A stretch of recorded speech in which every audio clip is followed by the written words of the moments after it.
The Sign of Four by Sir Arthur Conan Doyle.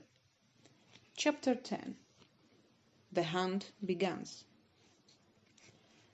Toby pulled at his lead and ran quickly through the grass. He ran so quickly that it was difficult to follow him. The sky was beginning to get light now. Toby ran along the path in the garden under the trees and bushes. Then he rushed the garden wall and ran along beside it. Finally, he stopped at a place in the wall where the bricks were loose. "This is the place where they got into the garden," said Holmes. "It is easy to climb up and down here. Look, do you see this mark? It is the print of a man's hand." He pointed at a flat stone. "I saw a dirty hand print on the stone." Holmes picked up the dog and climbed it over the wall. I followed. Toby soon found the trail again. Toby didn't look to the right or the left. He ran straight ahead with his nose to the ground. He loved the smell of creosote. Nothing could stop him from following it. As we hurried along, I thought about the wooden-legged man and the pygmy. I wondered what would happen when we found them. I knew that they were dangerous. I wished that I had brought my gun with me. Toby was still following the trail. Now we were passing through small, narrow streets. The people were just beginning to wake up. The men were going on their way to work. The women were opening the windows and cleaning their houses.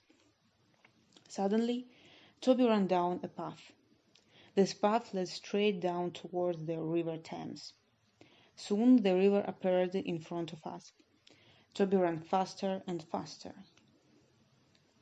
The path went down to the water's edge. It ended at the small wooden jetty. Toby stopped. He ran backwards and forwards, trying to fight the smell.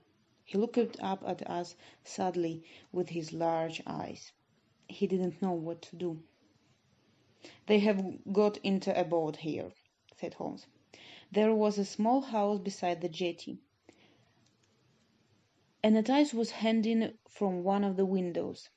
On it was written in large letters, "Mordecai Smith, boats and steam launch for hire." There was no one on the jetty.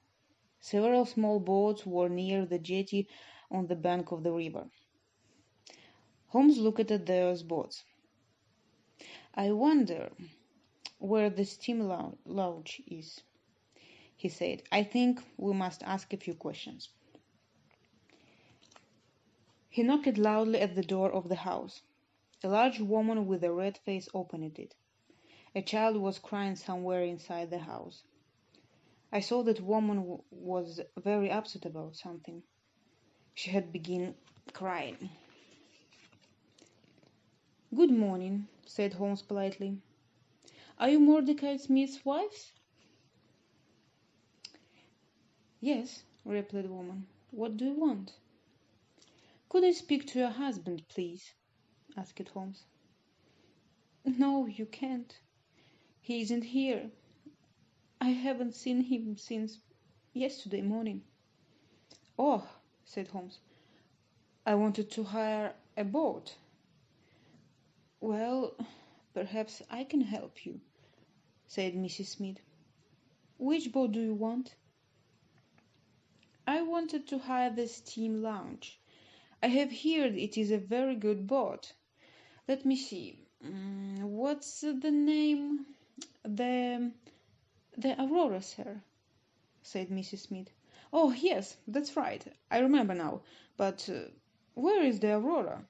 said Holmes, looking around. "I don't see a steam launch anywhere."